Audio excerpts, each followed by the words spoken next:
Really happy finally to get to talk to Jason at Contrarian Cards. Jason, it's great to see you. As we get going in this conversation and get going in this new year, how are you doing? How's your collection looking? How are you? Good, Dave. The year we're off to a good start, I would say, collecting wise.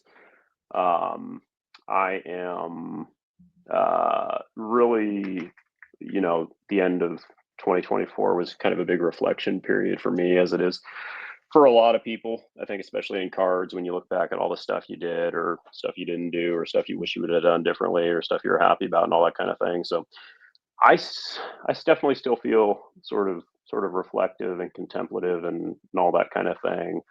Um, we'll get into a lot of the more specific stuff, but yeah, I'm feeling good overall and really happy to be here. I've been a big fan of your show for a while now, and I've definitely found I don't know.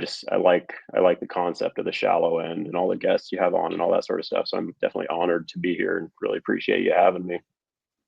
Thanks, and been following your IG account for quite some time, and find so many of the things that you talk about interesting and necessary. And what finally sparked me to reach out and hope that we could connect was something that you posted toward the very end of 2024. And so I know you know what you said, but for the sake of people who are listening, I'm just going to read back just a couple of sentences of what you wrote, and then just we're going to kind of just expound on that and then kind of go from there.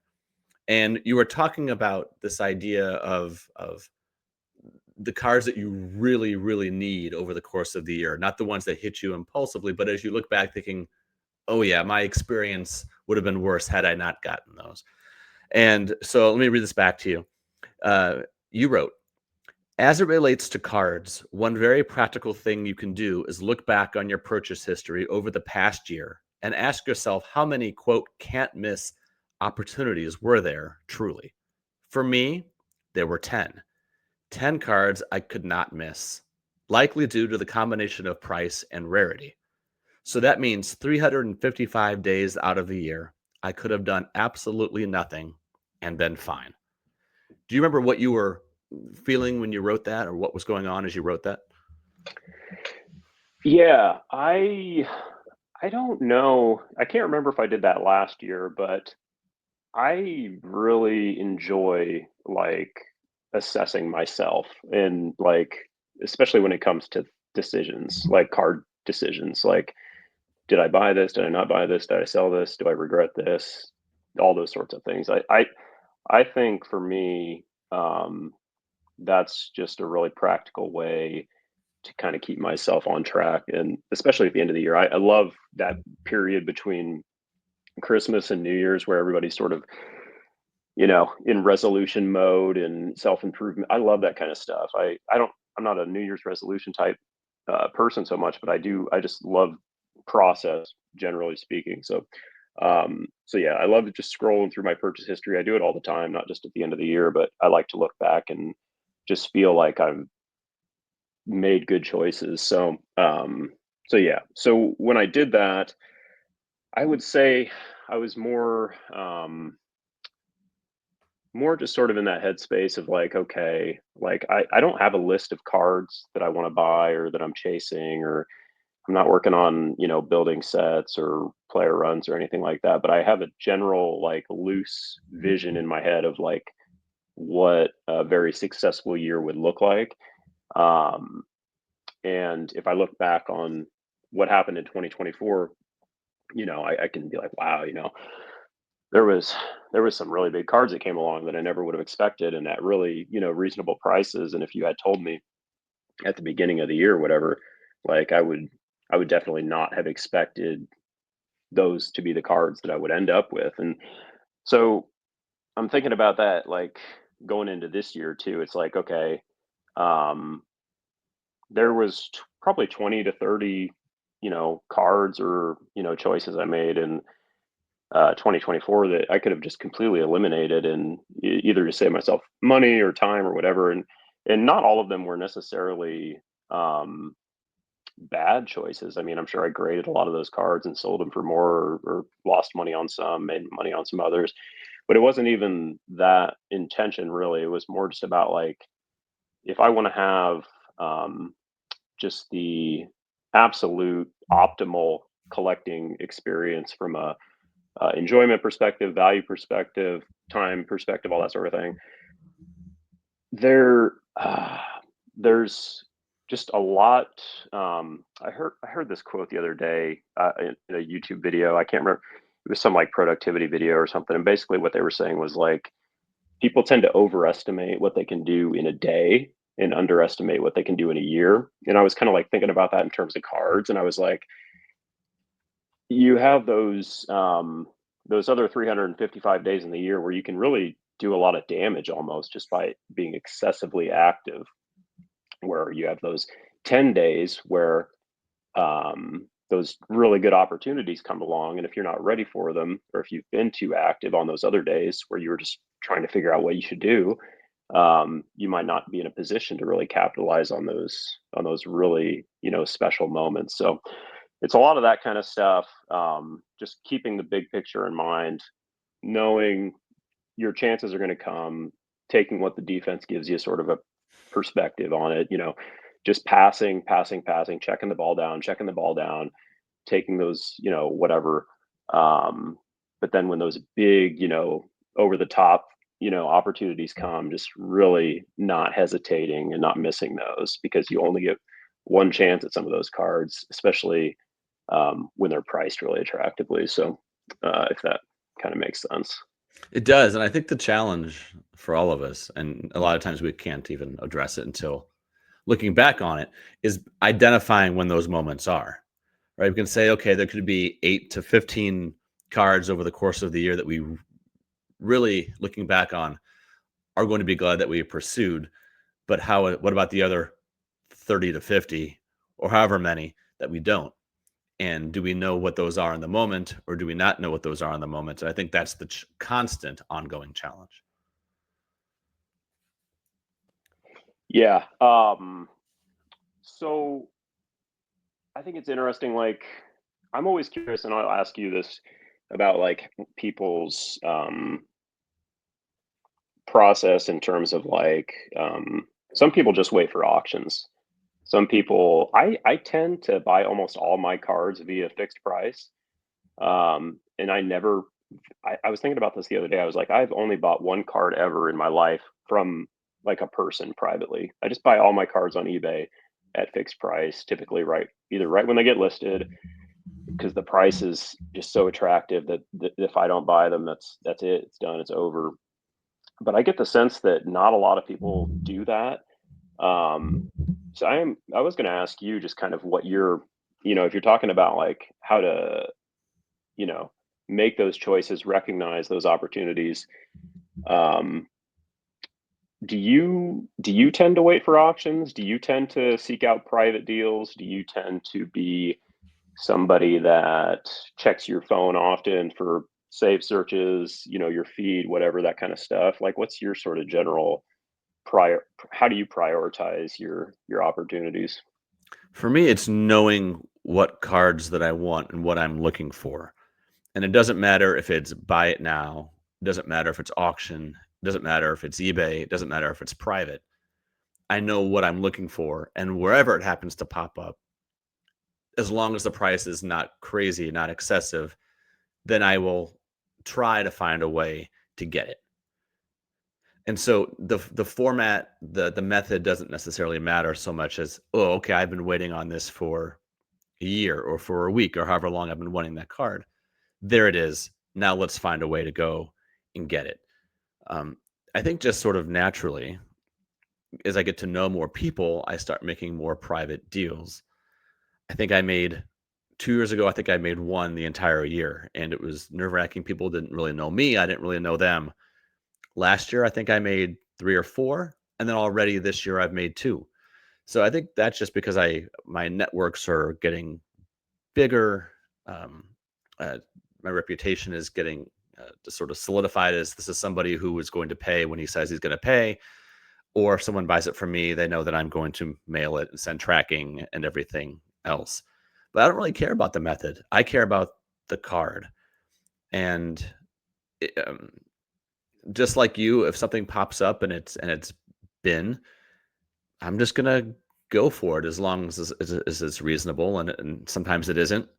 And there are plenty of times where I've later convinced myself that it was okay. Maybe I didn't want it after all, or I didn't want it as much as I think that I did. When I see that the person asking for it is asking for it at, like, 300% the value of I think that it's worth. It's really interesting. I was listening to some non-sports card collector podcasts because I think there's some really interesting perspectives. And one thing that I have found fascinating over the last few months is talking to these, or not talking to them, I don't talk to them, listening to these really high-end collectors of things like art or watches or vintage furniture, or blue jeans. When they're talking about what turns them away from something, when will they, what gets away? They don't say I couldn't find it. They don't say something else. Even if this is a collector who we know has tens of millions of dollars, the thing most likely for them to say, I didn't want it after all, is the price. And even though we know they can afford 1,000 of them, once the price gets to be too high, all of a sudden I think, I'm not going to bother. It's unreasonable. There's something on principle in which they won't do it. And I think that's applicable to sports cards just as much as anything else. What do you think? Yeah, and I think we're heading an interesting direction here, and it's something I was like when I was kind of prepping a little bit for your show. It's something I was thinking about, and putting it on paper or notes or whatever kind of really kind of hammered this home to me. And it's to me, like you were saying, it's it's not necessarily the price, but it's and you were your crusade example the other week was a really good example of this, and it's something that's kind of stuck with me. It's like it's it's a combination of so many things, but like at a deeper level, like I think what I'm looking for is value.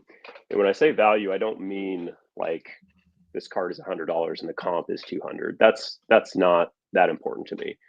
Um, I overpay, quote unquote, overpay for cards all the time, and um, I don't even think about it, like because most most of the cards that I'm interested in, there's 5 copies, or it's a superfractor, or it's a rare vintage card where condition is very important. So the comps are really irrelevant, but the value is different. The value, and like you were talking about with those other collectible categories, jeans, watches, art, it's collectors want to feel good about their purchases, and I think that's something that's I've been thinking a lot about too. It's not so much about what cards I get. Like if I had a time machine and I look to the end of 2025 and I look back, I think I'm going to have 10 or so cards that I felt really good about.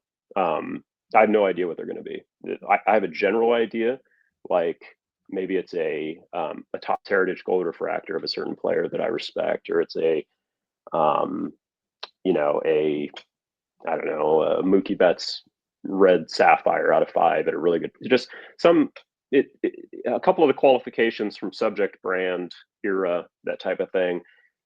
But also, is it like the best card for me at that time? And it's like with the you know Brett was talking with Cameron the other day, the Collector's Gene host, and they were talking about, the guy was talking about his watch and he didn't feel good about it. He aspired to aspired to obtain it. It was a great item, prestigious piece, all this, but he just didn't feel right about it, so he got rid of it. And I think when you quote unquote drastically reach those things are what I'm trying to avoid. Like, and it's kind of why I try to collect a little more broadly, I guess you could say, because I'm never leveraged by anybody. Like, I'm not a Shohei Ohtani collector, quote unquote. He's my favorite baseball player, but I haven't bought one of his cards in almost 2 years, and I haven't even thought about it. It's just too expensive, and there's no value for me right there because they're making too many. Too many people want them. Too much momentum. Too much demand. I want to run from all that type of behavior. Like, same with like um, I don't know, like 90 stuff is super hot. I know you like a lot of that. You're just like your Crusade, like that's a really high demand card, I imagine. And you were talking about there's not, with Brian Jordan not being a, top tier, elite Hall of Fame player, like you're not necessarily comfortable at that price point, and that impacts the card for you, I would imagine, and how you would feel about it if you follow. I mean, you can speak more about that, but yeah, I think and I think that's just why I tend to just keep a looser sort of like idea in my head of what I want, because I don't know, where the value is going to come from. It could be a category I haven't even thought about yet. It could be a player that just goes overlooked for some reason, like Otani did in 2021 and 2022, or Mookie Betts now, or anybody like that. So yeah, I'll pause and kind of see if you want to add anything on there, especially with that Crusade example. Yeah, and for those who maybe didn't hear, I used to be a big Brian Jordan collector. Now I have a nice, tight, small little collection of Brian Jordan cards. Brian Jordan, an excellent two-sport athlete from the mid to late 90s and early 2000s. And I thought I wanted to pursue his Red Crusade out of 25. Finally found it, and the price was way too high. And then the person dropped their price by quite a bit, actually. And then I still said no. And it just sort of reached a certain point where I thought enough was enough. And I felt as satisfied. I felt as satisfied with 10 Brian Jordan cards as I did with 60. And so I sold off about 50 of them and just kind of put a little cap on it. That's it. I'm done. Time to move on to something else. But there reaches a point where you don't want to feel taken advantage of, and you don't want to resent your own collection. And that's a card that if I had spent that much on it, I would have resented it. And instead of looking at it, and I would have been looking at the serial number, not at the card, and I would have been thinking about how much I spent on it. And I don't need any more to remember how interesting and talented of a player Brian Jordan was. You don't want to resent your collection, I don't think. One thing that I'm going to come back to that you mentioned before is you mentioned this idea of, you can, if one is self-aware enough to know that they might only want or find 10 cards a year that really speak to them, that gives you 355 days a year to still be excessively active, right? What did you mean by that? What are ways that you, Jason, can be excessively active and beyond just buying, buying, buying? Yeah, I think so. I think there's probably good ways and bad ways. When I was talking about that, I was saying I was looking at it from a little bit more of a negative place. Like if you're too active or bored or whatever, and just looking for stuff to fulfill you, or stuff that you could be interested in, or I could, this might resonate with me. Maybe I should get into this, or I'll explore this, or I'll think about this, or maybe I could go this direction, or maybe I could start something over here. Just because day 76 is not one of the days that one of your best items is going to come along, then you can, again, you're just compiling these sort of you know psychological calluses almost, that you have to keep upping the ante. Like, well, that card's okay, but I'll sell that and find something that hits me. So just all that kind of stuff is kind of what I'm trying to avoid. But on the more positive side of the spectrum, I think there's a lot you can do to stay active, that has nothing to do with buying cards. It's learning about, I mean, this is stuff people talk about all the time, but learning about different sets, categories, organizing display, I think, is a very underrated thing in the hobby, and something that's been bothering me lately. I just spent like the last 10 days putting together this dresser, so that I can relocate sort of some of my card shelves and into a closet, and working on like a new lighting system and all this kind of stuff. And just that alone, I mean, can be a pretty significant game change. Just the way you view your cards and how you see them and how you interact with them can have a pretty big impact on just how you feel about everything. I think if like I'm somebody that really enjoys that, swapping cards in and out, putting different combinations together, shelving, again, lighting, all that kind of stuff is really important to me. I just like to see that. So that's stuff like that, really practical, hands-on things. And then creatively, obviously we're in a time now where, my gosh, you can do basically anything. I mean, I, I'm just some random person that has, you know, a YouTube channel, an Instagram. It's like I have no idea how to do any of this stuff like a year ago or whatever. Like I hadn't been on social media in like 10 years before I got into cards. I just, you know, when I started dating my girlfriend, I just, you know, didn't really use anything anymore. Didn't use Facebook, didn't use Twitter, didn't use Instagram, just didn't really even think about it.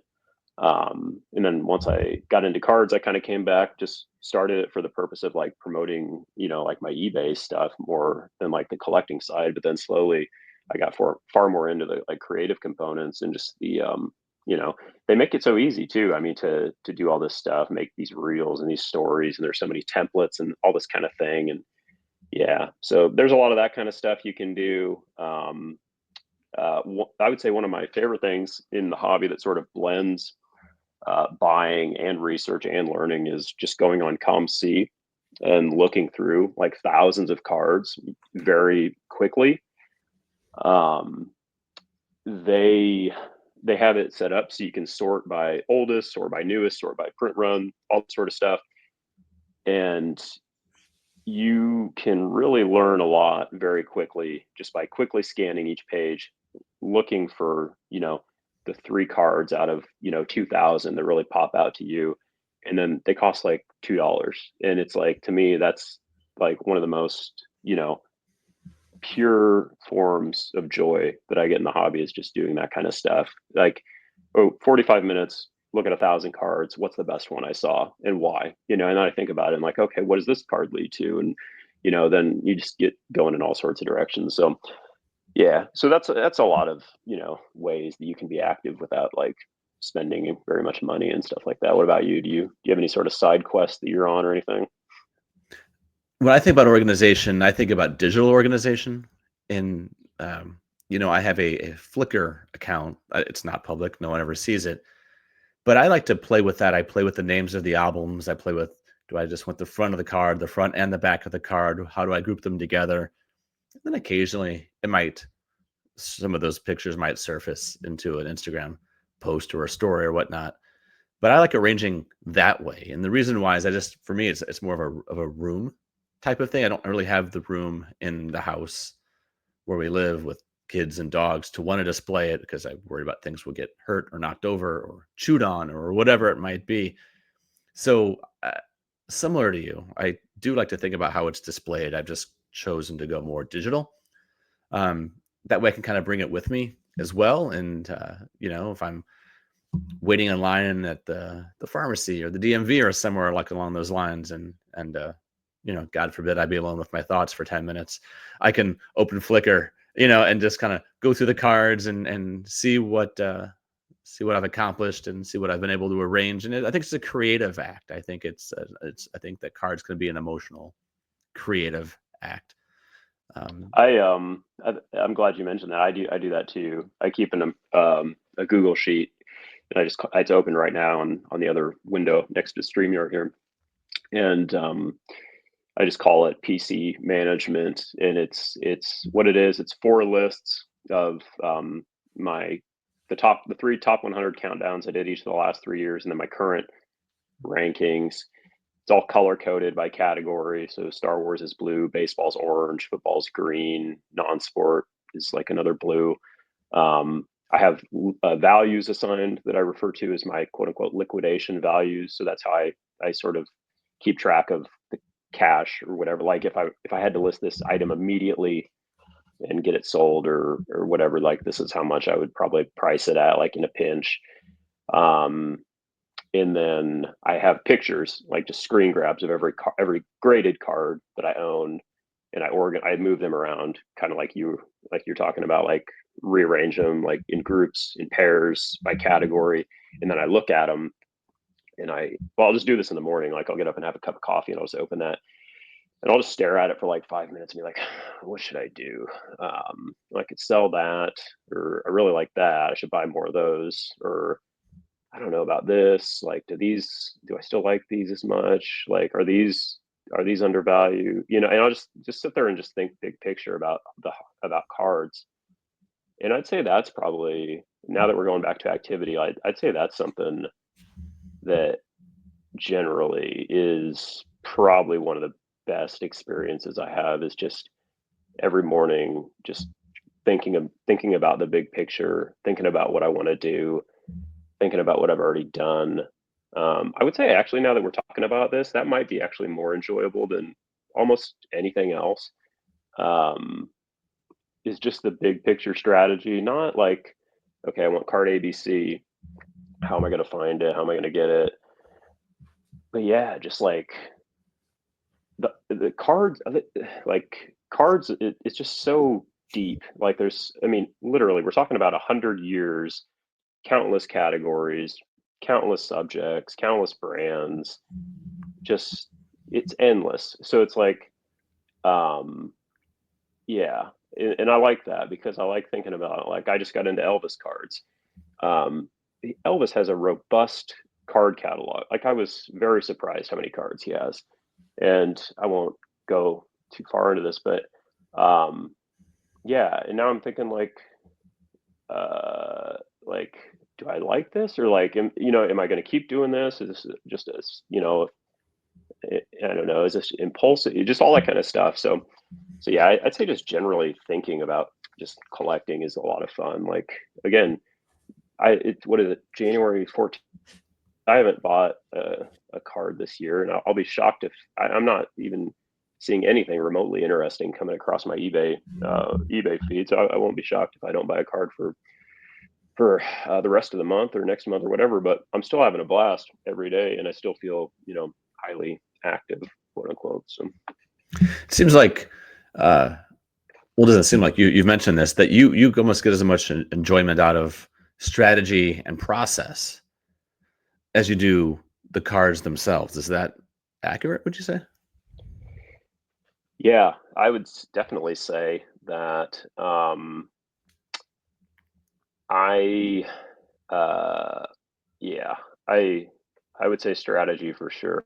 And people hear that, and I think it can have kind of a negative connotation, like, oh, you're trying to get over on people, or you're trying to flip cards, or you're trying to this, that, and the other. But really, it's just about finding different ways forward, and different ways to most of us, most people I know can't really afford to collect cards or buy. It's like most people, I mean, this hobby is kind of a luxury when you think about it, in terms of, if I tell somebody I've spent $500 on a card in my day-to-day life, they're gonna be like, what? But if I tell you that, it's just like, oh yeah, whatever. Mid-level Not a big. card. Okay, sure. What? Yeah, well, it's like, you understand, like, okay, well, he probably sold a couple cards, or maybe bought a card, lost a little bit of money, great, it's unsold, whatever, this, that, and the other. But normal people, non-card people, are not gonna understand that. And um yeah, and it seems like just a big part of the hobby is just managing yourself, developing process, curbing impulse, figuring out what works for you, um how, what markets are you in touch with, where do you have an edge. I hear a lot of sports people talking about getting into Pokemon right now. I'm like, what? Like, you're talking about um, getting into the hottest trading card market, where you have no knowledge, where there's some incredibly smart people that have been there, been involved, have all the items, are selling them to you at the highest prices, that at these peak prices. And to me, that's where most of the hobby tends to live, is in sort of the momentum category, and again, that's why I keep mentioning value. It's just a fundamentally different approach, where you're trying to kind of, like, I'm trying to go away from that stuff. And I'm just using Pokemon as an example. I think Pokemon's great. I like Pokemon. A lot of my friends have Pokemon in collections, and it's really nothing against Pokemon, just an example. But yeah, so the strategy, the thought process, I'm from Nebraska. Buffett, obviously an icon here. A lot of value investing mindsets here. and that type of thing. And I've really, that comes with me into cards. Um, in the 10, going back to, what we were talking about initially, thinking about like, 10 cards for the year. That's a Buffett thing where, he would say, if you were given a punch card with 20 punches on it, and these are the 20 decisions you can make in life, your decisions would look a lot different than the ones that you're making. Most people are uh, trading way too much, buying way too much, selling way too much, way over. And I'm talking about like investing now or whatever, just like, Buffett, I don't even know why I'm getting into this. I should probably get back on the rails here, but just generally strategy wise, that's how I think about it is how can I make slight pivots to quality items where Buffett would, buy quality businesses. How can I make slight pivots to quality items that connect to me, not just random stuff, but stuff I deeply connect with, stuff I'm having not stuff within my circle of competence, which is pretty small: ultra modern baseball, 2000 football, Star Wars, vintage non-sport, pretty tight group there. Stuff I understand, that other people, I understand what other people like about it and that type of thing. So yeah, I love all that kind of stuff. It's what I spend most of my time thinking about is just, yeah, the thought process, the strategy, um, just the general sort of, why do we do what we do sort of thing. So yeah, what do you think about all that? Yeah, I think what I'm hearing, and correct me if I'm hearing wrong or if I'm off course, is what I'm hearing and what I've thought about at times is that this hobby is all about decisions. It's about evaluating the decisions that we've made in the past and sometimes lamenting them and sometimes feeling proud about them. And at the same time, thinking about the decisions that we're going to make as well and trying to evaluate if it's smart, if it's just fun, if it's impulsive, if it's even a decision at all, or if it's something that has control over us. But ultimately, it's all about the decisions, the backwards ones, the forward ones. And then when you put them all together, you can then get a pretty good snapshot of how one got to where that they are.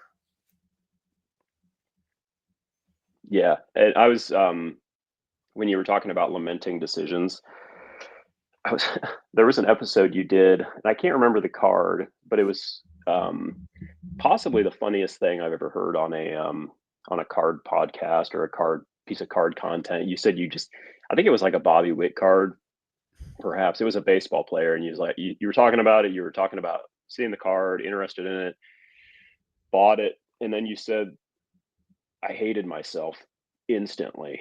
And I know that feeling so deeply. And I'm sure everybody that does cards knows that feeling. And it was so honest and just absolutely hilarious to me because I just resonated with me so deeply. And I was like, not a lot of people would say that. Like, not a lot of people would be that honest about a decision they've made or one that they regret. Most, and nothing wrong with that or anything, but I just thought that was so great. And um, it is about decisions, and you have to sometimes I've made a ton of bad decisions in cards, and I'm sure I'll make a ton of bad decisions moving forward. But yeah, it's a lot because I mean this is a lot of money we're talking about. It's a lot of time, even if it's just a little bit of time each day. It's a lot of I would I would feel pretty safe in saying that most card people, most collectors are spending quite a bit of mental energy on this stuff, like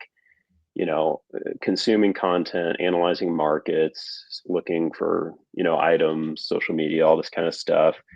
Um, yeah, it takes a lot to do, even though it's a fun hobby, fun activity, pretty innocent for the most part, but even yeah, even these sort of innocent hobbies can really impact you, I would say, if you're not careful.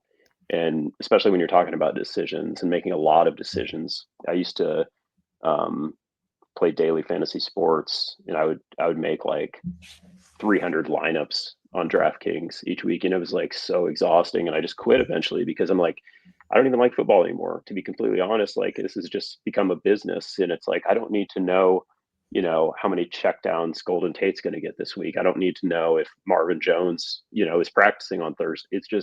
It's too much. And I think in cards, it can kind of become that way too. But cards is just so much slower, and that's why I like it. It's such a slow moving, strategy game. It's, you like we were talking about earlier, you can go weeks and weeks and weeks, and your best your best move, quote unquote, might be to do absolutely nothing. And normally I think that is the best thing you can do is nothing and just wait. But yeah, I don't know. What are you at with decisions, especially like on purchases?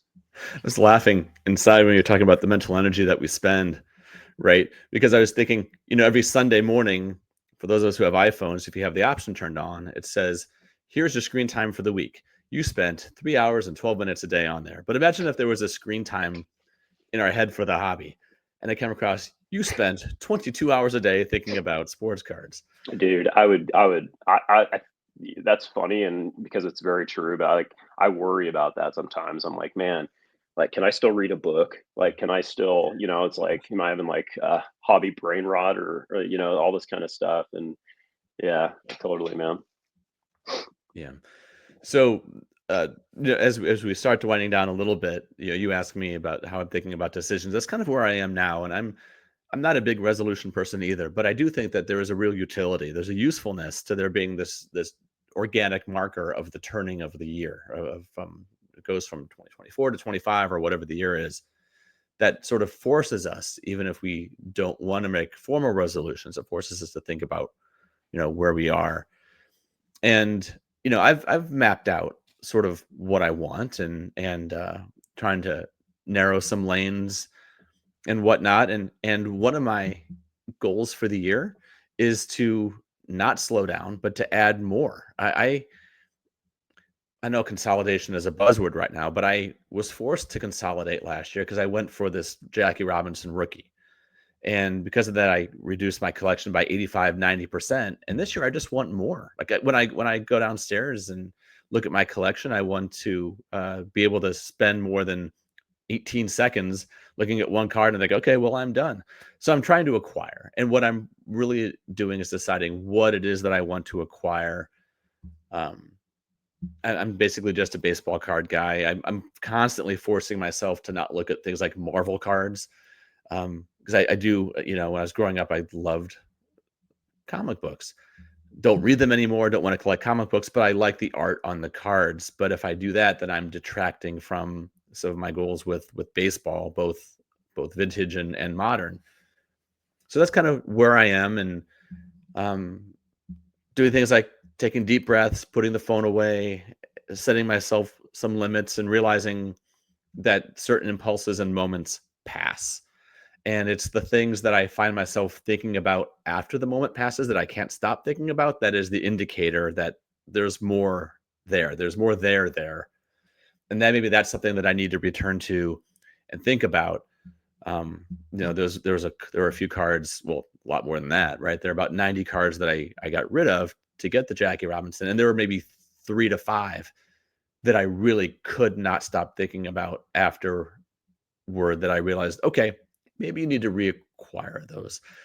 And I did. And I went and got those. And there was not a sense of satisfaction, but a sense of calmness once I got those back into my collection, because I realized that those cards were the right decision to make. Whereas the other 85, I can't even remember what they were. And I think that's indicative also, the other thing, and I know you and I didn't plan on talking about this, but I've been thinking about this a lot over the last few weeks, is there are more and more I'm hearing, both in the content spaces and also in social media, people expressing almost relief when they get rid of some cards, when they lessen the size of their collection, when they get rid of an entire lane. And I think that's worth exploring. And maybe that's another 3 hours discussion somewhere to have. But I think it's worth asking why people feel such a sense of relief when they have less and when they get rid of some of what they have. And I wonder if there are some people who are not a big population, not a high percentage, but I think that there are probably are some people in this space who shouldn't be here anymore. And I think they should be listening to themselves when why are they so relieved to have less of an investment, emotional investment and financial investment in cards? There's so much there that I want to respond. I want to real quick before the second part. You were talking about adding more, and everything I was saying earlier about waiting for those 10 moments, 10 items. I'll basically just contradict all that now because I bought probably about like 100 cards on ComC, just like right here at the beginning of the year. But I consider that much different. A lot of those cards I'm just likely going to grade and sell over the next few years. But I'm not doing that intentionally for that reason. I'm like I said, I've been getting into Elvis and a lot of non-sport vintage, old Hollywood stuff. And just like you, like I was thinking about that. Like I think a lot about that too. Like with your Jackie, it's like such a expensive card and valuable card. And I've been thinking about that. Like, where is the value in terms of price point? Like a couple of years ago, I would have said like, I'm seeing most of the value at the more expensive cards in on my budget spectrum. So like, typically, I'm seeing like a lot of like $500 to $1,000 cards that seem really undervalued. And although 20, 30, 40, 50, $100 stuff seems way overvalued, to me, now I'm kind of seeing the opposite where I'm seeing all these like $2, $3, $4, $5 cards. I'm just like, what? Like this seems like almost too good to be true. So I'm really exploring that right now. But that again, that's just a separate thing. So I just wanted to say that I'm really with you on that sort of. I feel like I'm getting like back to basics almost. Like we've all been back for like 4 years of this now. And now I'm like reverting to like kind of where I was at the beginning, just kind of exploring again, like the big ocean of cards and finding all these little areas I'm interested in. But yeah, in terms of what you were saying there with relief, I know I've definitely felt some of that myself. Like I sold all my wrestling cards this year. Sold my last Magic the Gathering card. So that's two categories for me that are donezo. And it's not because I don't like them. It's just, I wasn't looking to build anymore there. Um, it was just, I cared more about baseball. I care more about uh, 2000 football, more about Star Wars. But even with Star Wars and 2000 football, I kind of feel like I'm sort of done in those categories. Not like forever, and I'm not planning to sell those collections, but I just feel like I've added everything I would want there. All my Colts cards are in place from the sets that I enjoy. Maybe one or two cards I need. Star Wars again. I don't feel like there's really much I can add there to improve the overall segment. So to me right now, I'm sort of again just going back to basics and thinking about like where can I build. And for me, again, a lot of that's just in other areas right now.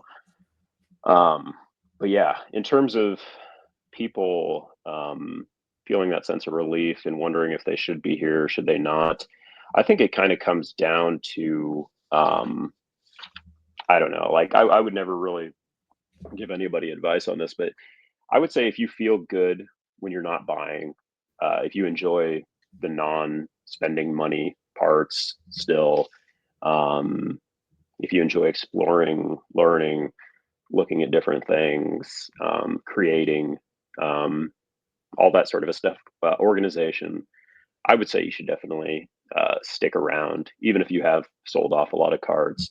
I would say, like, kind of like what you were saying, if you do feel the need to be excessively active, um, you should really probably definitely think about just the overall impact that could have on you, and really ask yourself if that's something that you want to continue to be a part of. And there's nothing wrong if you don't. I mean, people quit stuff all the time. Like, you can always come back. You can always just not do cards for a while and just let things sit and think about it. So I don't know. Why don't you talk a little bit more about that? Just kind of what you're seeing and just the overall uh, just vibe of cards right now. Like, what do you? Because like I'm kind of picking up on just kind of an interesting. I don't know. It's kind of like I've been kind of tuned out of most of the non like I'm really into cards right now, like the actual cards, but I don't feel as plugged into like the zeitgeist as I have been in the past in terms of like what trends are and stuff, but and sentiment. But it does feel like there's been a bit of a engage sort of a reduction of engagement overall. Have you been seeing that, or would you say that's a fair assessment?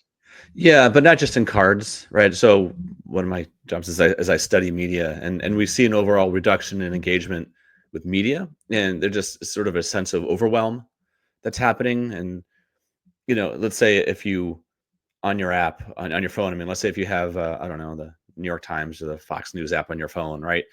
And if you scroll down, it's news, news, news, news, content, content, content, content, and after a while, a fuse blows, and it doesn't mean that you don't care about what's happening in the world, what the news happens to me be.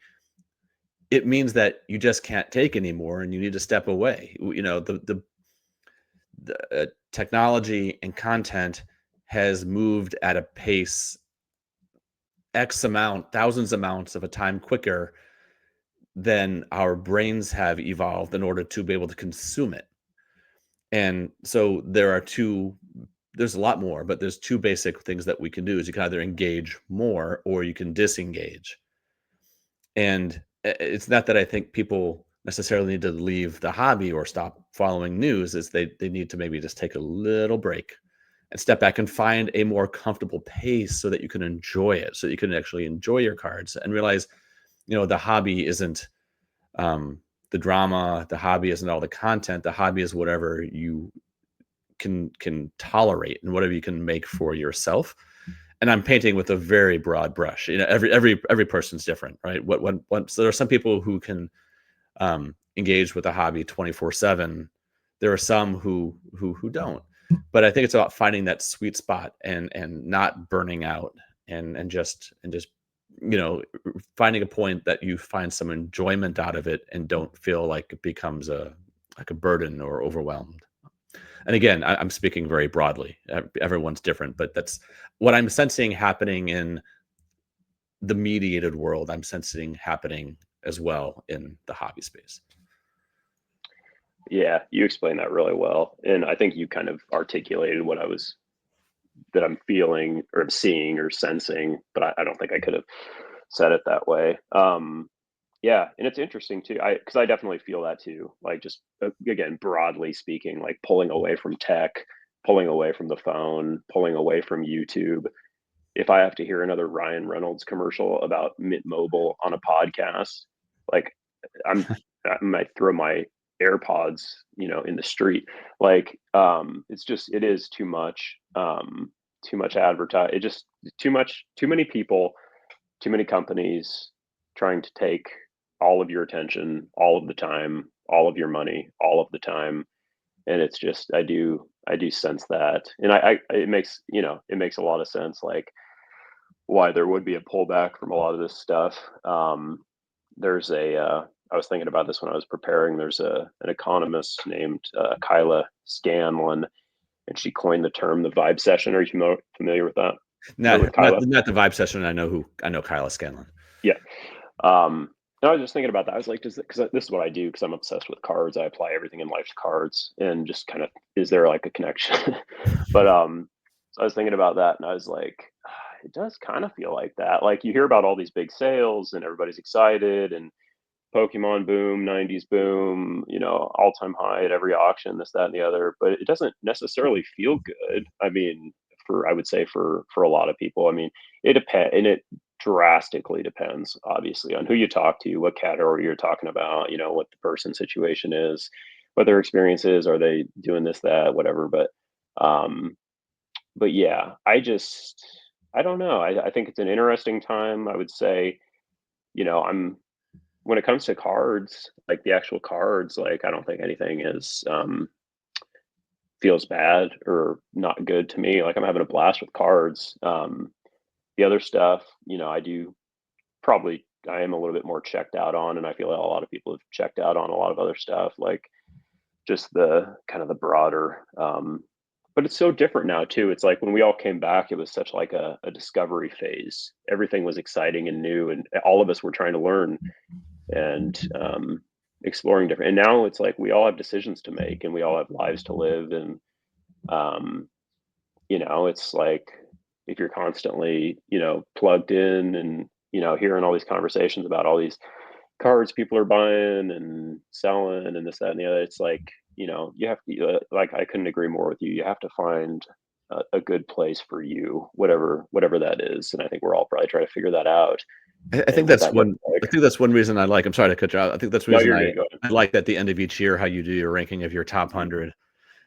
So my last question for you is about that top 100 cards that you do. Is you post that toward the end of every year, but is that ongoing, or do you sit down toward the end of the year and then figure it out? Like let's say if you were to get a some amazing card that you've been wanting for a while. Let's say if it pops up February 3rd and you get it, do you then wait until October-ish or whenever to start ranking it? Or do you immediately go to your spreadsheet and say, okay, this card is now number 14 or 12 or 22? How does that work for you? Yeah, it's like a living list. So here, Mhm. say two numbers, one from 100 right now, just Uh, randomly. sure. 7 and 52. Okay. So yeah, number 7 uh, right now is 2000. Okay, 2022 Topps Heritage Francisco Lindor Superfractor. And then what was the other number you said, Dave? 51. 51. Okay, 51 currently is a 1963 Dutch Gum Elizabeth Taylor as Cleopatra. So that's number 7 and number 51 active. And it doesn't really matter. Like, it's more of just for me, on a decision making side, it just gives me an idea of like, if I see a card on my watch list, I'm like, oh, where would that be about 65, maybe 75? And then I kind of look at the cards that are in that range and I'm like, well, would I sell, anything around there to get this theoretical card on eBay? No, not really. So it's probably not something I need to mess with. But yeah, in terms of when I like kind of finalize it for the year, it's I'm not sure if I'm going to do it on Instagram anymore, just because it's kind of a lot of work and it's a big commitment. Like I'm sure you know this, like with the 27 decisions. When you do a project like that, and I'm just like posting a picture, so it's like when you do a project like that, it's kind of scary almost because you're like, gosh, what if I have to stop, or like if I get sick of this, then I don't want to stop after like 45 cards or whatever, but also I don't want to keep doing it if it becomes kind of burdensome. So, so yeah, I'm undecided if I'm going to like do it on Instagram again. I'll do it on YouTube every year and I might just make like one big video. But, but yeah, I think last year I started in the summer just cause I figured I would take days off and I needed, at least 100 days to get it done before the end of the year. So yeah, I update it, ongoing. Like I said, in the morning when I'm looking at my spreadsheet or whatever, I'll move things around or I'll copy and or cut out a couple, or if I sell something, I'll delete it and then kind of adjust things, up or down, this, that, and the other. So yeah, it's already changed. I'm doing a little mini project on Instagram now, like because I have 20 cards left from the first time I did it. So I've been looking at each of those and kind of doing like a breakdown on each card, why I still have it, why I think it survived all these consolidations over the past 3 years, why it's stuck and hasn't been sold and that type of thing. So 20 cards left from the first year. I think the second year I still have 40 cards, and then I think the one I just did or just finished, I think I've got 80 cards. So you can see it kind of builds on itself as I get new stuff and or new stuff comes in, old stuff goes out, that kind of thing. So Got it. So if someone likes what they heard today or had the curiosity piqued, let everyone know where can they find you on Instagram and plug your YouTube page as well. yeah, on Instagram, just contrarian_cards, and then YouTube, I think is pretty much the same, just contrarian cards, 2 words. Yeah, and yeah, I really appreciate you having me, Dave. I think I love the shallow end. It was a blast talking cards with you, man. Likewise, love talking with you. Take care and let's do it again soon. All right, thanks, Dave.